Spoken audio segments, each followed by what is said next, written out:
Good morning. It is Tuesday, the 27th in Los Angeles, Venice, and up north in near Sacramento, near Folsom, north of Fresno, where Tara is. And we're going to continue our discussion. I believe this is our sixth hour together, if I remember correctly. And we're just going to continue doing what we've been doing, which is talking about what are the basic nuts and bolts of this conversation so they can be documented and written and put in some form of order that could be receptive to a reader or received by a reader or listener in some way that is palatable to instigate a discussion or a conversation or a line of thought that might be somewhat distinct from the compulsive nature of obsessive thinking. So we're off.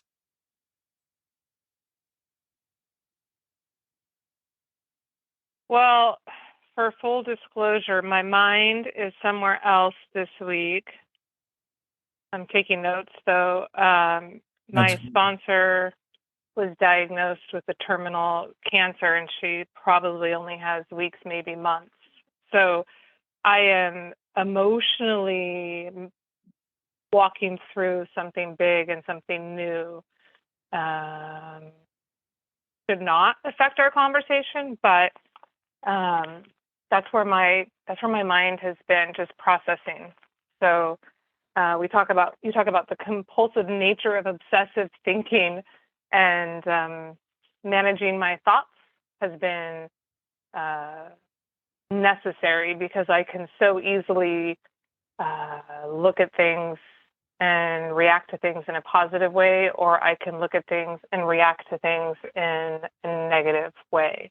And depending on which way I'm thinking is how I'm behaving, which is how I'm affecting the situation. So that's what we're going through here. And I just found out yesterday that she has decided not to do any sort of treatment.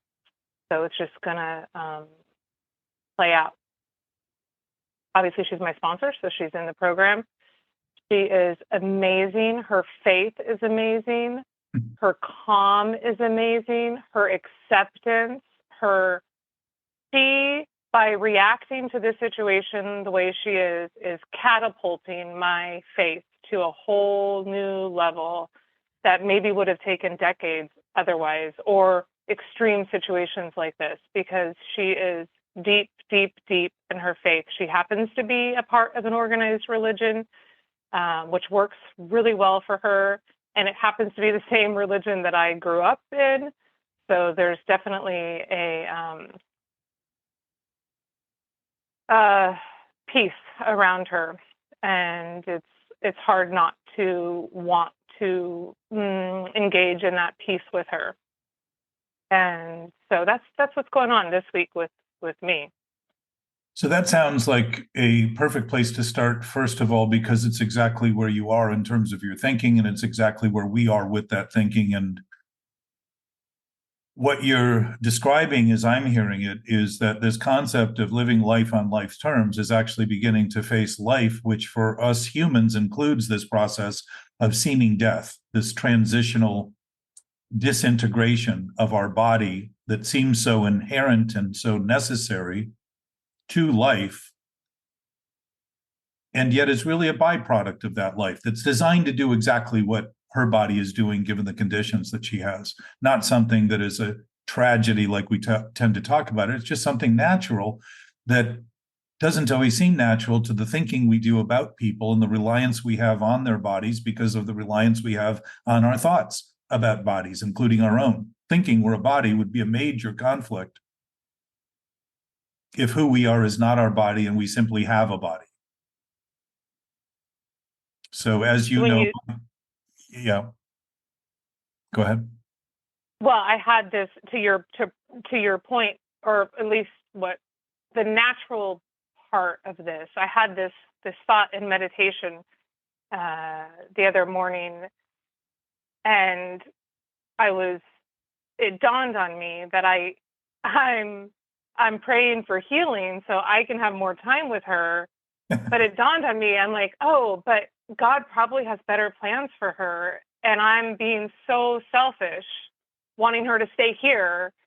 And that's just absurd. It's just like, oh, wait, this is where we pray, but we say, but thy will be done, So there's that, I can want, but I just realized the selfishness and the natural order of things in what God has planned for her is probably way better than her living the way she's living right now. So who am I to want something else?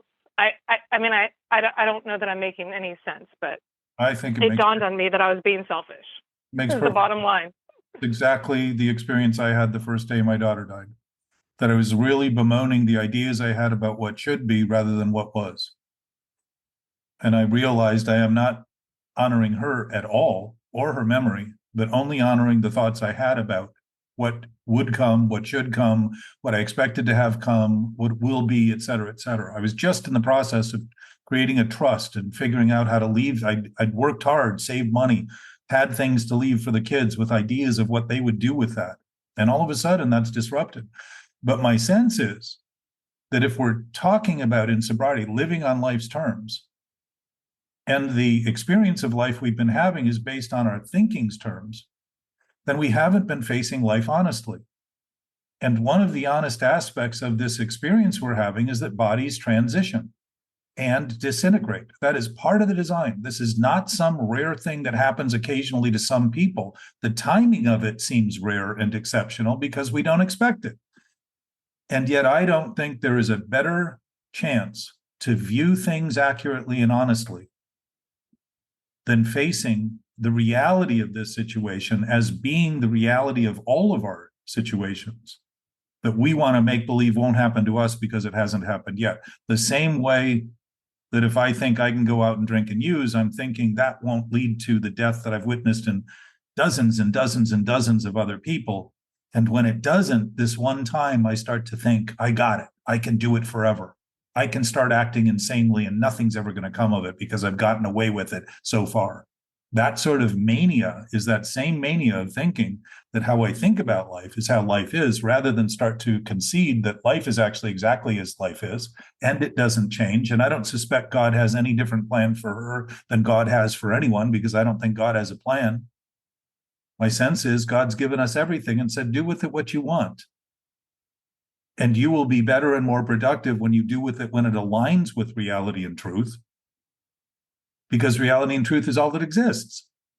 The rest of this is all just a haunting trance, hallucination that we create in our own thinking. Just like you're noticing about those thoughts, the honest confrontation of this seeming death is actually the witness of light in life, and starting to see the thoughts that we have held so dear, they become obvious because the light starts shining on them. And you say, oh, this is not reality. This is just a thought I've been thinking in my thinking that I call self-centered because I think I live in between those thoughts. I think my thinking about my thinking itself is myself.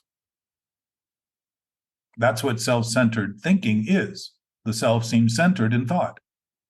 If self is centered in thought, and that's the basis of existence, then there is no existence when we stop thinking, nor was there any existence for us before we started thinking, and yet we were in a womb for 9 months.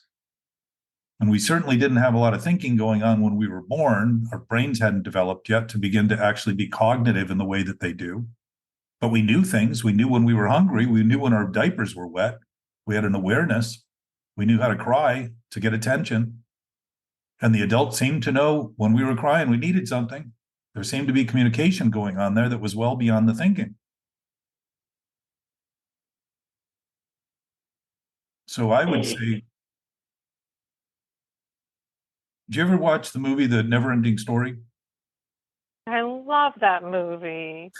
So now that's one of the few movies you cannot find online for free because it's still watched and people are happy to pay for it because it's so well done and it's so thoughtful, and it really is sort of mythology turned into the good moral story that fairy tales used to be designed to do, leaving you with a moral.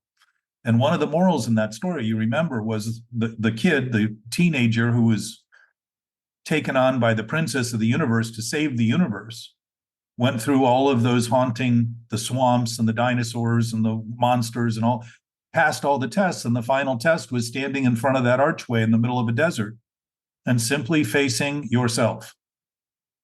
And if you didn't, you turned to dust. And around that archway were all kinds of bits of armor and saddles and things that men of strength and military might had brought with them to get through that door, but they decayed into dust and were nothing. And all that was left was the armor laying by the side. And he was young enough and clear enough to walk right through it. He had no mistaken identities. He wasn't thinking of himself as anything other than a boy trying to do what seemed impossible, but he knew could be done. And it's a very good metaphor for this capacity we have to start to see how much investment can be made in ideas that aren't true, and then feel that our life is at risk when those ideas don't come true.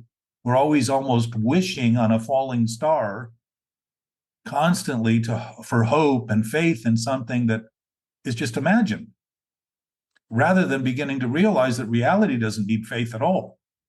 If reality is reality, it doesn't need faith.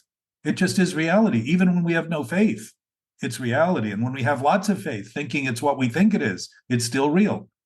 It isn't what we think it is, it's what it is, despite what we think. So you're saying that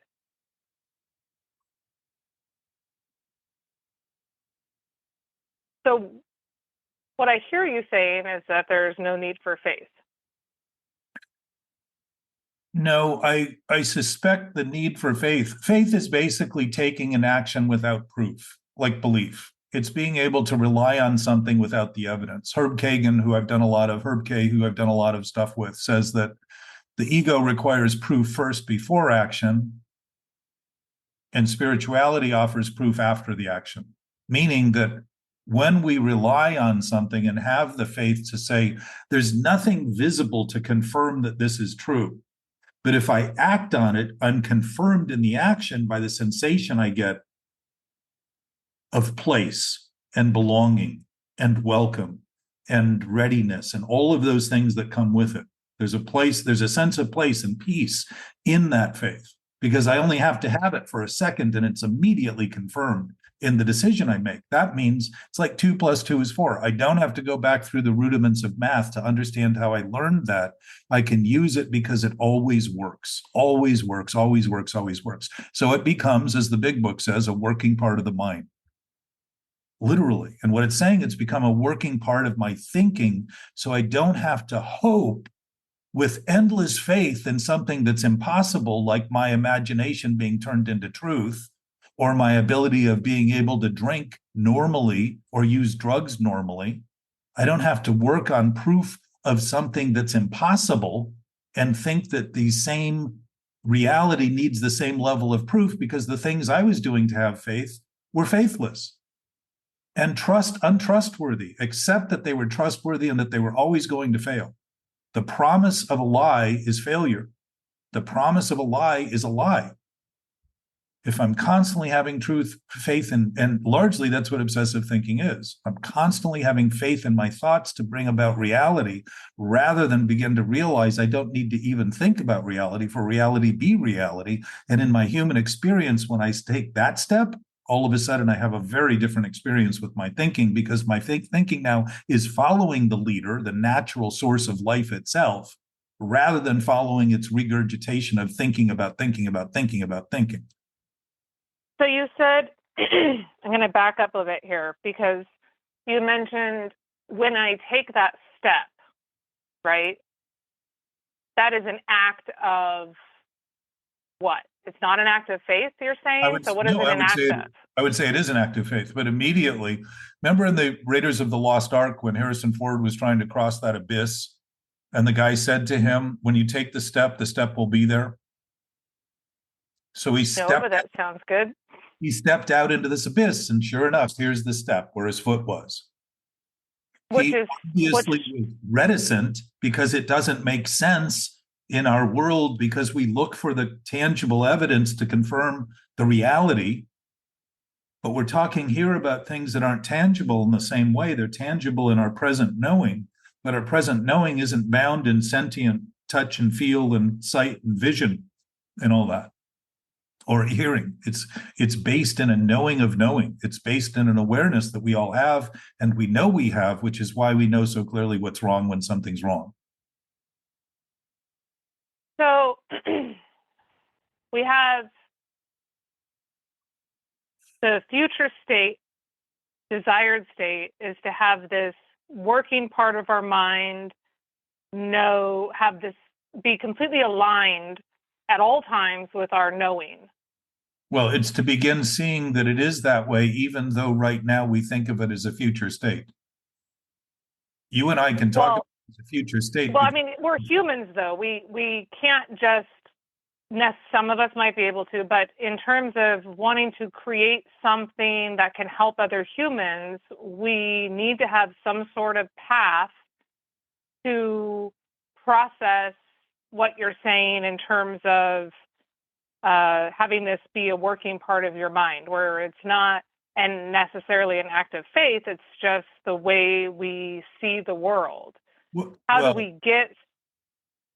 Part of it is to notice the unworkable thoughts we're having in our mind and starting to concede that this obsessive thinking isn't reality. It's just a mistaken identity of who we are, mistaken identity of what thoughts are. It's a lie about how we're operating. So yes, to your point, that to make it a working part of the mind, I'll go back to the other point, is to begin to see that workability is the ever-knowing, all-knowing, ever-present state of being that we all have right now, that doesn't change when we don't think it's there. And it doesn't change when we don't think it will be there. And it doesn't change at all, no matter what we think. If that's but we need to change in order to align with it. Well, we're always changing in terms of thinking. So that's already happening. And the alignment with it is really the concession to it now, and seeing that it is as it is, regardless of what we think. And right, which is easily said, but not so easily done. Especially when you think that. I mean, let's just say for a second, it's so easy. It's not. No, I don't think this is an opinion. This is a fact. This is an absolute fact, right? So for me, I do the 12 steps, and if I don't do them and implement the principles every single day, I am miserable, and I know the consequences of being miserable for too long. I will try to find an escape. And so for me, it's life and death, because I had this disease that made it very clear, and it got dark enough for me to know. And I go to meetings and it reminds me. And so I have all of these things I do. It's life and fucking death. That's it. Because being sober and miserable is not an option. I will end up using something or drinking again if I don't do this thing. And I don't have the motivation and the passion and the desire to be like, all right, this is really easy. Make this a workable part of my mind. Kind of work it into my life. But when it's not a life and death, I'm thinking about everybody else out there, right? I'm not saying it's hard for me. I'm not saying it's hard for people in the rooms already. I think that for a lot of people in the rooms, digesting this would be not too difficult. I'm talking about every other and maybe that's not your stakeholder. Maybe you're not looking at those people. Maybe you are just looking at people in recovery. But when we talk about this stuff, I'm thinking about the people that are miserable, that don't have alcoholism, that don't have a life or death motivation to do something different. And there is going to be a learning curve. There's going to be a try this. And so we have the steps that help us, but what do we offer the layperson to motivate them to do this? And I don't think it's a switch we can just have them flip. It's a process. And maybe it is just the steps. Maybe we are circling the wagon here and we're just talking about the steps from another angle, and we're not bringing any new information to the table in our conversations here. Maybe to your point, this is what Jesus said. That, there's this all of the experts have been saying exactly what we're saying. Is there anything new here to offer? Yes. my experience, and I really only share from my experience. I'm only an expert in my experience, which is why it seems true to me. It doesn't mean that because I have the right to think those things, that they're all right. And my words aren't sufficient to convey to anyone what they're either willing or unwilling to hear. And most of what's heard by anyone thinking obsessive thinking is what they think is being said, not what's actually being said. So it makes it easy to discount what's being said because it becomes the problem of the person saying it rather than the problem of the person receiving it. So if we could simply suffice to say that if there's an absolute knowing presence that's always present and always knowing and doesn't change, let's just say if, because I got sober saying, if I have this disease, it might be worth mentioning and thinking I have it. That's how it happened. I mean, I didn't say I have it, I can't do anything else. It's mine was if I have it. And all of a sudden, this clarity hit me that I needed to mention it to somebody. And I wanted to mention it to somebody, and I wanted somebody to help me. All of a sudden, I was united with humanity rather than opposed to humanity. And my experience, being that I'm sober 36 years, and I spent years somewhat confounded by the whole process because I saw people still struggling within sobriety and trying to constantly act better and trying to constantly feel better. And I kept wondering, what is it that we're doing that's worse still? And if the insanity of insanity is thinking we're not insane, and the insanity of lying is thinking it is true, then that's inherently a natural conflict in our thinking. If we can isolate the problems we have to the thinking we're doing individually, me as my thoughts choosing to think what I think, and you as your thoughts to think what, and recognize that we're also built on the exact same platform. 99 point significant percentage of our DNA is identical. How we operate, we listen, we hear, we see. Our bodies are designed to see certain things and can't see other things. It doesn't mean those other things don't exist. We see the visible light spectrum. That amongst the electromagnetic spectrum is tiny. And yet all those other aspects exist without us seeing them. If that is the case in the universe, it may be the case in our own thinking because we think that the universe is based on what we think of it, rather than saying that the universe is based on the universe and what we think of it is what we choose to think.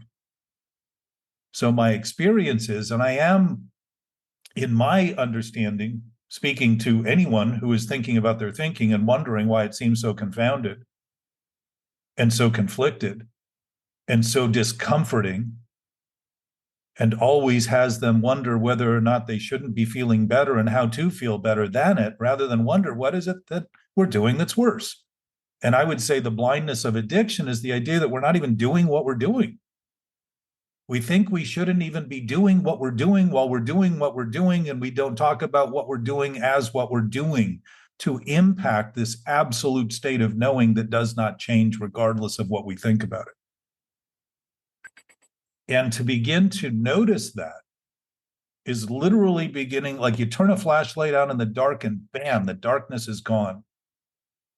To think in line with anything that's actually happening is to bring light to that and see it clearly. The first step then being to notice. I actually had a conversation with my almost 12-year-old on the way to school this morning, and I guess I made a comment.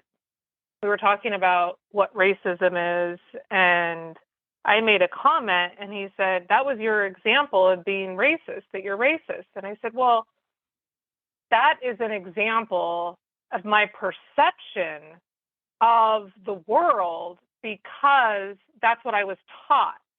And that the first step to not being racist is to recognize that your thinking is wrong. And my example, and I'm hesitant to give the example because it's terrible, but my example to him, I guess I said this months ago, he was asking what racism was, and I was giving him examples about how we all have it in us and we have to recognize it in order to remove it. So I'm like, if I'm walking down an alleyway by myself and I see a white man or a black man, I'm going to be scared of both, but I'll be more scared of the black man. And that is racism that I've been taught over time. And it's not right. Now, he is looking at it from, how do I not be racist? So I use the example of blue and pink. I'm like, we just made up that pink is for girls and blue is for boys. It's arbitrary. Human created this, knowing that when you have a girl, you buy pink. When you have a boy, you buy blue. And there's so many of these embedded perceptions about the way the world works, about what is what, that are really, I would say, arbitrary. Yes. And They're choices. noticing the first, what's that? They're choices. They're choices, but sometimes we don't realize they're choices, right? Exactly. We don't realize. Exactly. So the first step, We don't the even first think we're doing what we're action- doing.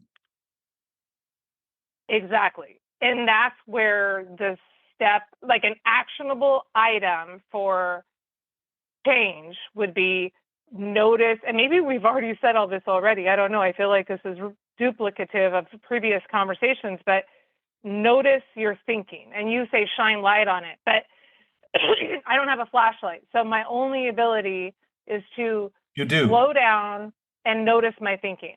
You do have a flashlight. The flashlight What's is my flashlight? Truth and reality. It's absolute white light. It's always been recognized that way throughout history. And there are no variations, and is no discrimination, by the way, in it. There is no inequity in it.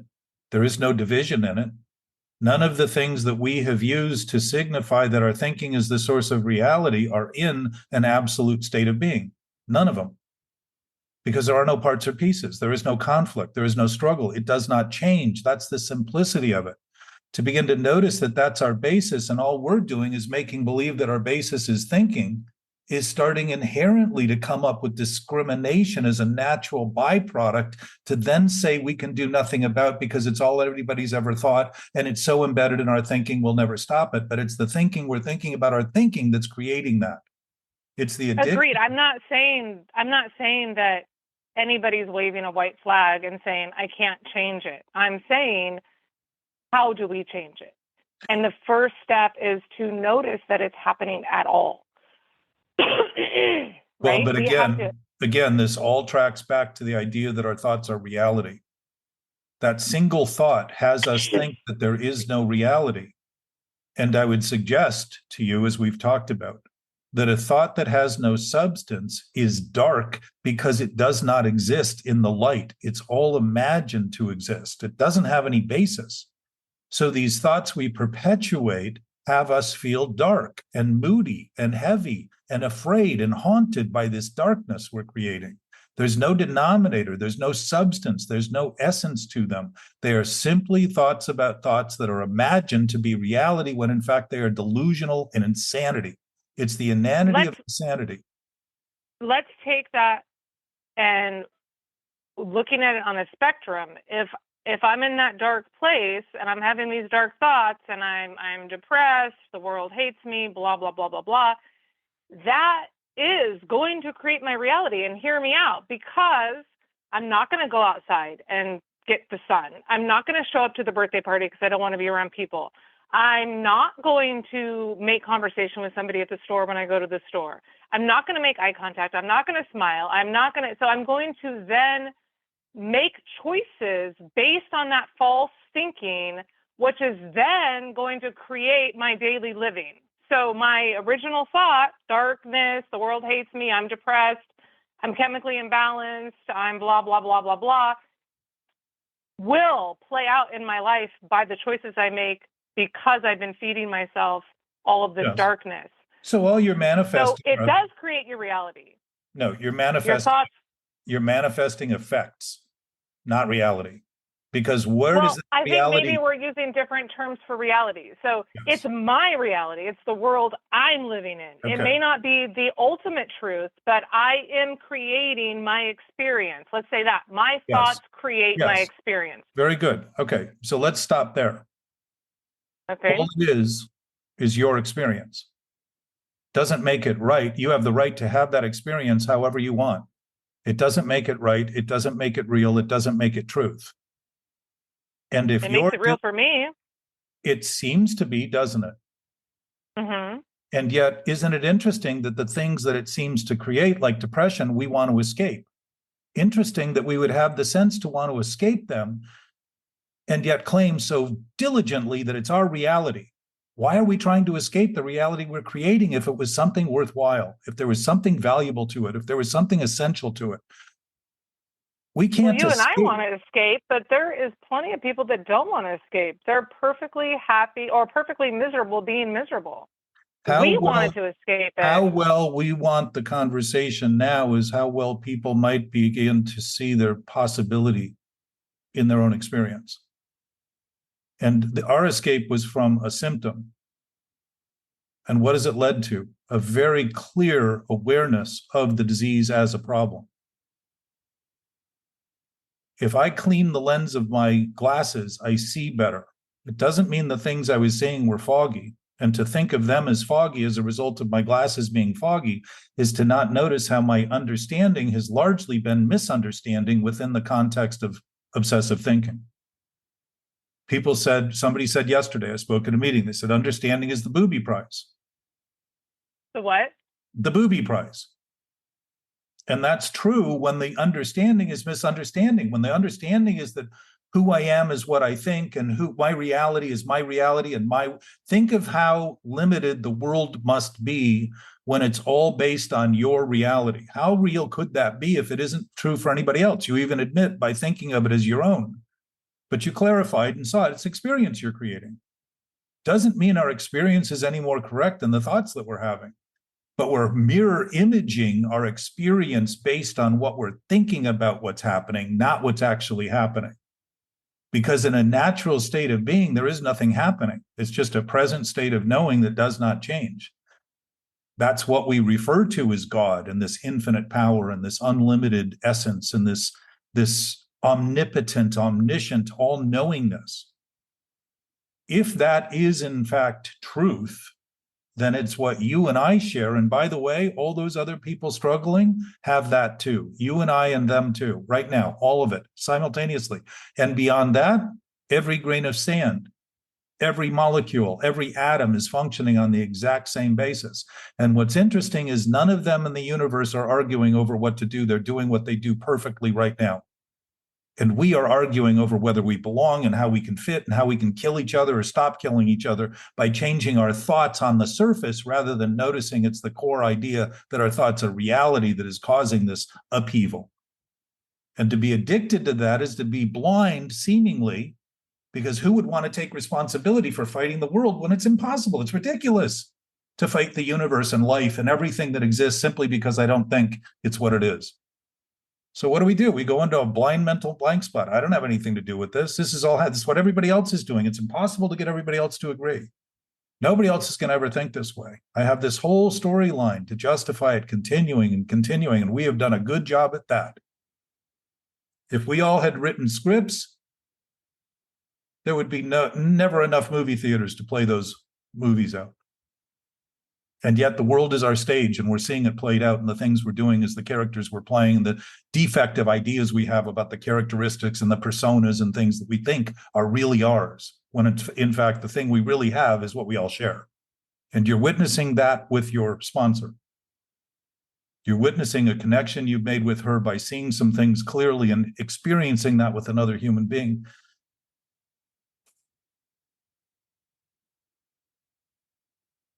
And that experience, as you know, in sobriety is profoundly life-changing. But it doesn't change life at all. It changes my thoughts about life. It starts to remind me that there's something there that is essential that I don't want to be without. And I want more of that when in fact I've got it all, and my limited thoughts only tell me that I need more. Because my dysfunctional nature has become so common to me, I think I have to overcome it rather than see it's been a delusion and insanity the whole time to actually believe that I have no connection unless I finally do something to achieve it and to gain it and get it. Grace is not earned, it's not deserved, it's a gift. It is the essence of essence. It is the fluid nature of a seamless symmetry of synchronicitous experience that we are all sharing presently. There is no limit in that except the ones we think there are. And it isn't to suggest we can't think those things. but that we're thinking of them so obsessively, we don't even think we're the source of the problem, and we're sure it's because everybody else won't listen, and not that we're not noticing that they're just thinking wrong and obsessively. And if I can come to terms with the absolute nature being the absolute nature, they've already come to terms with it. They just don't think they have, just like me. All I do when I get challenged is find that the thoughts I have are limited, and what challenges me and overwhelms me is that my experience is starting to look beyond those edges, beyond those horizons. Rather than defend the horizons as my life and my reality, I start seeing that actually the world began for mariners when they realized they could approach the horizon and actually never fall off of it because they could never get to it. The more they sailed, the more there was to see. And we see that in each other. We see that in this potential we have when somebody just wakes up at all to, in the first step especially. And we talked about this in the first step and the second step and the third step. We're restored to sanity in the second step because we were insane in the first step, thinking we could do something we couldn't do. It's the exact same thing we do when we make believe that we can turn our thinking into reality and that we have our own world. All we have is an experience we're creating and manifesting as an effect of the thinking we're doing. And to glom onto that as reality is to once again give thinking its place that it doesn't have, which is a blindness. My sense is when we look at things that have no substance, we feel blind to them, but we're literally looking at pitch black clearly. We're seeing the darkness clearly, but mislabeling it as something we don't know because we can't see, rather than say, no, when I'm looking at something that doesn't exist as though it exists, I'm actually looking into darkness because there's no light in that. There is no life in that. There is no love in that. It's just a concoction of thought that is in conflict with everything that can never have any impact on anything other than my opinion. And again, we get right back to opinionation and thoughts and being the source of that's just another way of thinking about it. So maybe instead of the first step is noticing your thinking is to stop thinking. No. Because No. we're humans. It's like saying what we should do is stop breathing. That's a suicidal ideation. I mean, stop thinking obsessively in terms of maybe stop thinking obsessively, or when I meditate, I prefer, I'm sorry, I keep coughing. I had the window open all night and I think it congested me a little bit.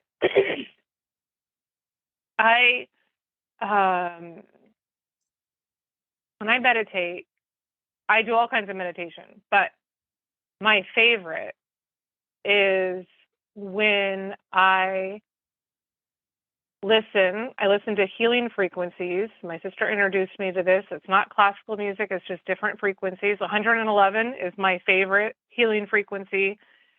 And I listen and try to completely shut down my mind. So there is no thinking. There is just breathing, and my mind will come pick up a thought and I will find myself thinking, and I come back to silence, sitting in complete silence. That means shutting off all of the terrors, shutting off all of the noise, and being with this intuitive knowing. And when I can spend some time there, I feel the love and the infinite, the knowing that's when I get to connect to the knowing without interruption, without wrong thinking, without misusing my thinking, without having to control my thinking, it's just being. Yes. Okay. Now let's just say for the sake of this discussion, that is your normal state that you're witnessing now with your observation. And what you're not doing is giving yourself the impression it's not normal because you think your thinking that's obsessed becomes normal when you think your thinking is something that shouldn't be happening rather than simply something you're choosing to do. You're going to have to give me an example of that because you lost me about 12 thinkings ago. So all that's disrupting your awareness is your thinking. And it isn't actually obstructing your awareness. It's not obstructing your awareness. It's obstructing your thinking about your awareness and the thinking you're doing about that thinking. So you just described... The noise is... Okay, go on. You just described how that initial thought leads to all of those other sequential calamities that you can choose to do in the world, right? So if Yeah. we're doing this thing within our own experience, we're doing it in the world, and we're thinking of that then as the world, when in fact it's only the world we're creating in our own imagination that is actually keeping us from that knowing sense.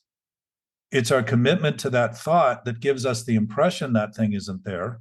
But impressions, if you think of them as a weight, become depressing in time if we keep maintaining them. So depression is actually telling us, it's our cue card, like the chalkboard saying, here's where you failed in the application of the mathematical principles that gave you the wrong answer.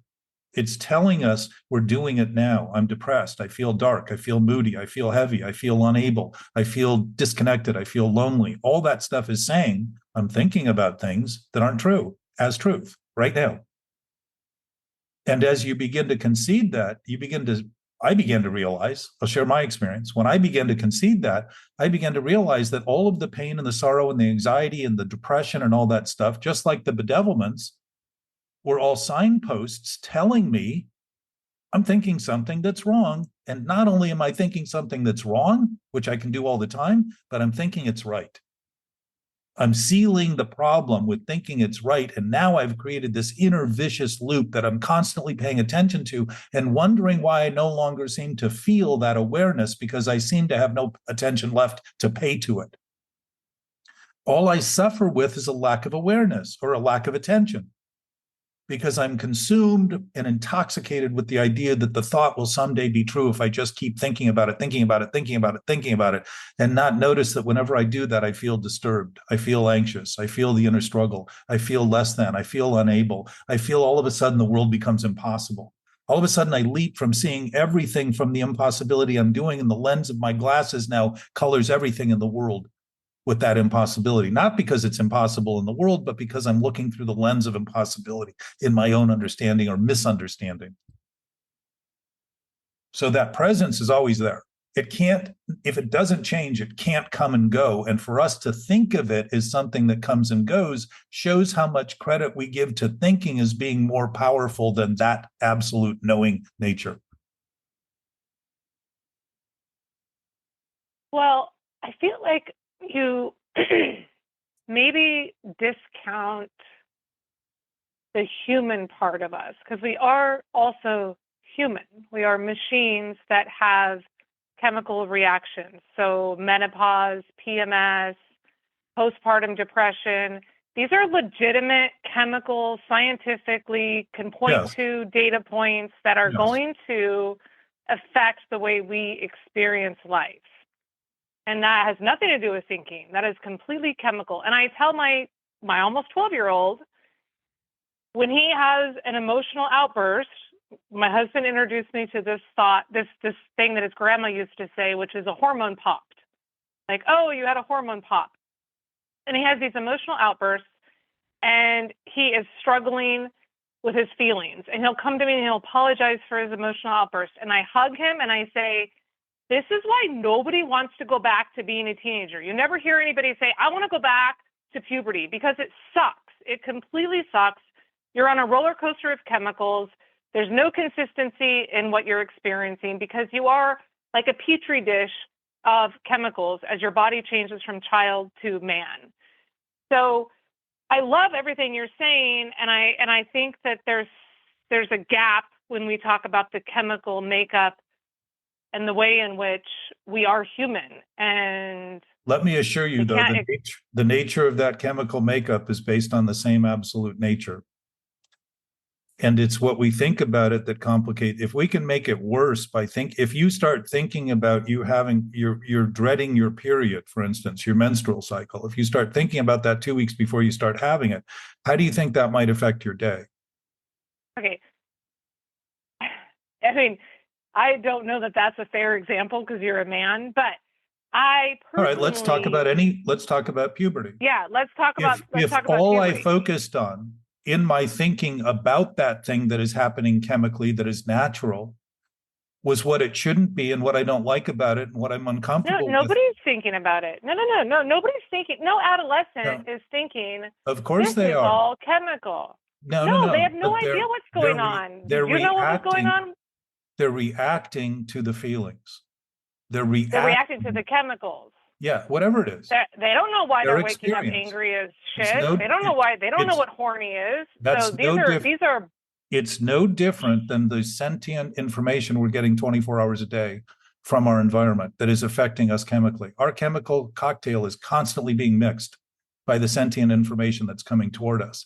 If we have been living in a world where we have been taught to sort of suppress that, which most kids are, act better so that you don't bother me, so that you don't annoy me, do the things I want you to do, we've learned to deny the process and not notice that the process is actually very elevated to give us information that would be very valuable to our maturity and growth.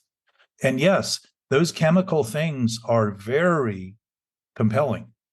But so too is it the fact that you talk about our humanity is based on that. Our humanity is based on these chemical interactions. And when I am reactive in my thinking, I am causing chemical interreactions in my own experience that are very, very depressing and very difficult to undo. And that's happening 24 hours a day, not just the few years I go through my adolescence or the monthly cycle that a woman goes through. And by the way, men go through that cycle with a woman too. There is no way to avoid the impact of that experience, since we're all seamlessly interacting and can easily be interreacting. So if the human experience is based on an absolute source, and we can make more or less out of the human experience, it tracks back to thinking about what's happening. Not suggest if somebody gets their leg cut off, I'm not suggesting they should be acting as though it's not cut off and they should feel fine. I'm actually suggesting that when we are feeling better, we're getting better at the feelings we're having by starting to simply notice they're happening. We're having them. Not make an opinion about it, not make a judgment about it, not start to figure out what it should or shouldn't be. And yet, if we're doing those things, start to notice, oh, I don't even think this should be happening. I think it's inconvenient that it's happening right now, but all the while it's happening. And maybe I could come to terms with that it's happening rather than why is it happening and what's happening and how should it be happening and all these other questions that constantly keep me in a state of doubt and insecurity and vulnerability and seeming weakness.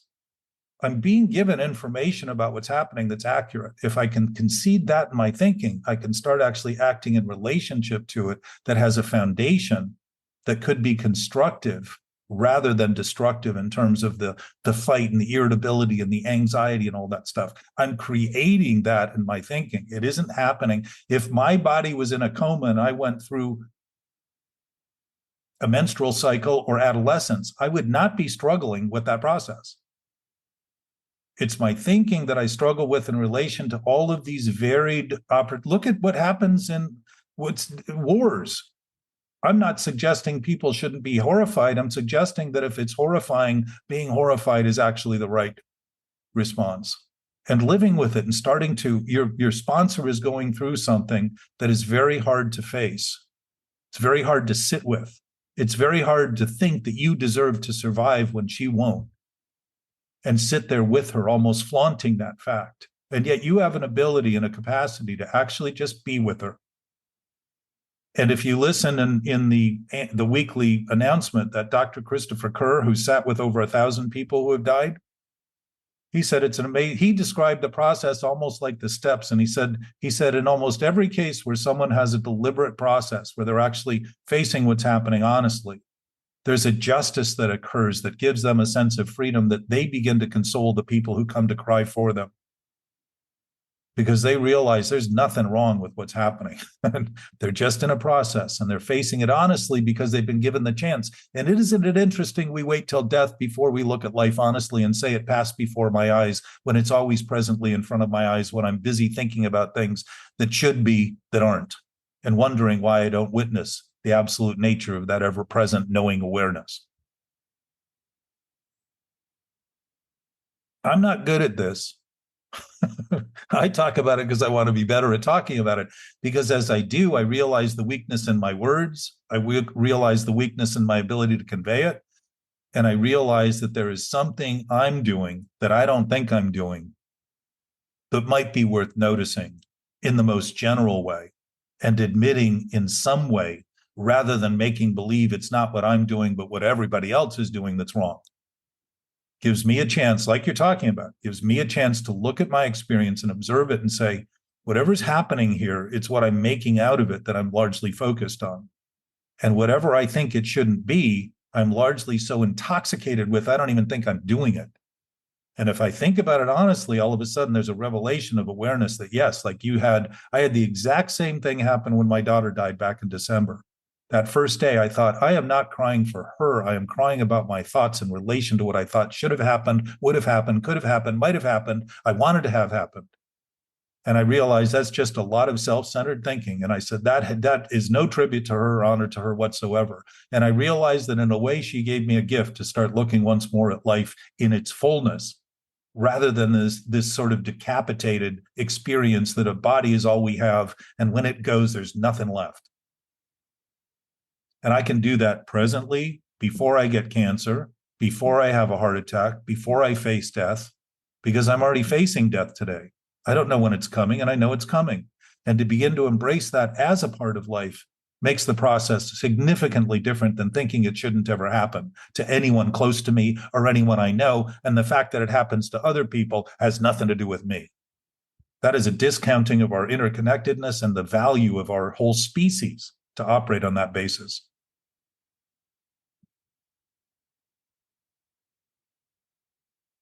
So you're seeing it very clearly. And I know the struggles because I have them daily. How am I better at expressing this? How can I have that assurance that I'm doing that? And sometimes I don't. But relieving myself of the idea that I shouldn't be doing what I'm doing gives me a greater sense of that knowing nature is helping me actually see what's wrong. Because it doesn't change. I know that everything that's changing is something I'm doing or thinking of that's happening. That's the one primary thing that I have that I'm free to do, which is think. And if that's the source of the problem, when I begin to think of thinking as reality and truth, I'm beginning to think there is no other reality or truth. And that makes me a very desperate man, capable of desperate measures, capable of things that would be unseemingly possible within the context of civility or insanity or sanity. And yet we're witnessing it every day and talking about it as something happening out there rather than with us in our own ability to talk about this honestly, to give other people who are also built on the exact same platform the chance to actually look at it and say, oh, if that's true, without even admitting it's true or thinking it's true, if it's true, if I'm part of it, if I'm creating my own experience, if it isn't my reality, it's just a manifestation of my experience, what I'm making out of things. If our makeup we think is who we are, think about it. The words tell us it's made up. It's our makeup. Those are just thoughts creating characteristics that we want to play. We want to play those roles in life. We can certainly do that and also have the freedom to recognize exactly what they are. And by doing that, have the freedom to never repeat them again without any loss whatsoever. It's the same thing with drinking. When I had freedom, I realized I can drink anytime. I can do it anytime I want. But once I embraced that, I realized it wasn't something I ever wanted to do. Because I had freedom. I saw, oh, I know where it's going to go now because my lens isn't cloudy to think I can't do it. So it isn't clouded with all the ideas of how it might be if I did do it. I all of a sudden saw, I know exactly where it's going to go. I'm going to be sick. I'm going to diminish my capacity. I'm going to feel embarrassed. I'm going to feel ashamed. And I'm going to drink more and more to prove I'm not. Or I'm going to smoke pot more and more and more and go into that coma, which I lived in for over a decade.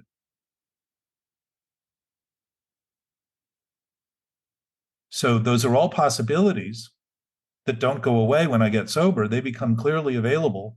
And that clarity gives me the chance to be, same thing with my thinking. When I start thinking that the thinking I'm thinking is horrible, when I'm thinking horrible things, I can begin to align with that knowing nature because I'm not intoxicated with thinking I'm not intoxicated and consumed with the intoxication of my thinking.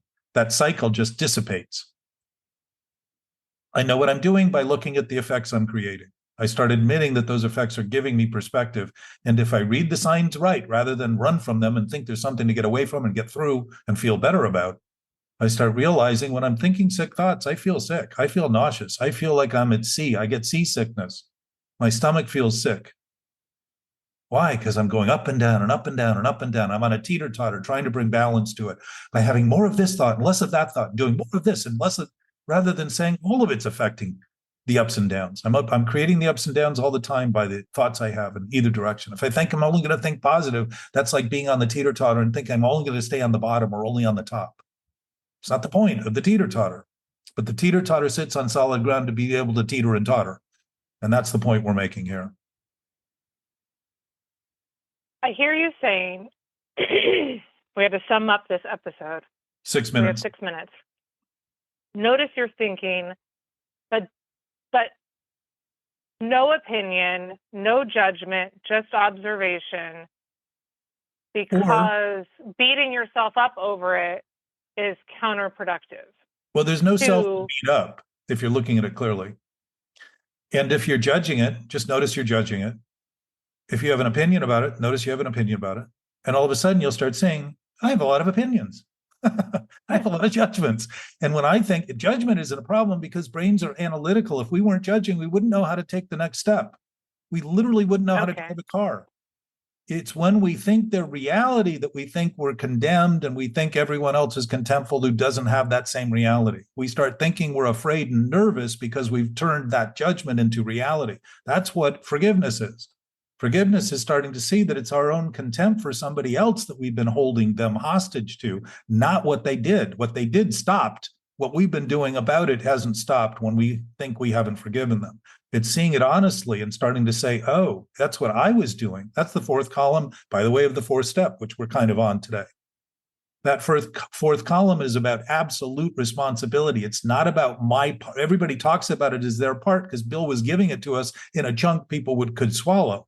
But he's talking about absolutely responsibility. And if I think my side of the street is cleaned, I am also committing to a very dirty other side of the street. And I'm on the same street. Why would I do that if I could clean both sides? Why wouldn't I just live on a clean street if I'm interested in driving safely and walking safely? Why would I talk about it in those terms? I've cleaned my side of the street up. I'm claiming that other person needs to do something. They don't. They don't need to do anything. I can do it all. I can notice that I was the center of the problem, and I can tell them that without expecting or asking anything from them as a result. And that alone often gives people the freedom to say, you know what? I really had a part in that too. And then we all start to see that we all have a part in everything all the time. We are not participants that are separate from it all because we think we are, and because we think thoughts that are disconnected from reality gives us that impression that we're alone and apart from. You can't be a part of something you're a part of, and we are all a part of this life. All of us, everyone, everything too. Simultaneously, right now, as it is here, for everyone, everywhere, and everything. So what is one action item somebody can do Exhale. walking away from this episode? Okay, breathe. Exhale. That's something. Deep exhale leads to an inhale. Breath is nature's sedative. Think of that. It's a calming agent. What's the essence of breath in Latin? Spirit. It's essential to life. We are holding our breath in anticipation of things that we are imagining could happen and kill us, but all we're afraid is that the ideas we're having that we're holding our breath over are real and true, and yet we're killing our body by depreciating its capacity to function on the basis of not even breathing well. We're the only species on Earth who has breathwork classes to train us to breathe. Think of that. The most fundamental thing we do, we come out of the womb and we're slapped and we're breathing. And we need breathwork classes. Why? Because we're suffocating. Our posture is bad because the imposition is too heavy for us to bear. Our shoulders are dropping. Our spines are contorting. Our heads are heavy. Our hearts are heavy. We use those words. Heavy on my heart. We're bearing that weight and wondering why we have lower back problems. And I've had them all. I am not talking as an exclusion to this. I'm talking as a first row, full on. Yeah, he's slouching. For our listeners, he's totally slouching. I can see him. I'm leaning into the microphone, yes. Okay, all right. You tell yourself that. Yes. All right, breathe. Breath is nature's sedative. I love that. And my husband actually read the book Breathe, Yeah. and he could not stop talking about it the whole time and about a year after. It's fundamental to our experience, and even, pause and restraint of pen and tongue is really take a breath before the action. If I mean, this is great for anybody out there. If you just simply, in the midst of thinking, the only thing you can do is the thing you're about to do. If you exhale, first of all, because an inhale is contingent on an exhale. If you exhale thoroughly, you'll naturally take a deep breath in. And I will guarantee you that the next step you make will in some way be different than the one you would have made had you just stayed on that warpath. That little bit of breath, that little bit of pause changes everything because it's given you a moment of reprieve. And sobriety is called a daily reprieve because we get to work on the issues daily. It doesn't mean just at the end of the day, it means during the day. All the time we're working on something. If I'm working on something that doesn't exist to try to make it exist, it's no wonder I feel devalued and worthless and less than. I'm trying to do what can't be done. If I start working on life's terms and start expressing truth and reality, I start realizing the potential of that is great and enormous. And it isn't grandiose to start thinking of it in the most extraordinary way. It is grandiose to start thinking of it in any other way. And even in the big book, Bill talks about self-pity being pride in reverse. It's just the backward direction of trying to say, look at me, I'm so pitiful, I'm so alone, I can't do anything. And all we're doing is begging for other people to do it for us because we're unwilling to do it for ourselves. And we're absolutely capable, to whatever degree we're capable. And if we're not doing that, there's some diminishment in our capacity that we are committing to presently. So just breathe. It's a good start. Good start. All right. Thank you for today very much. Thank you, sir. And everyone for listening. Love. All right.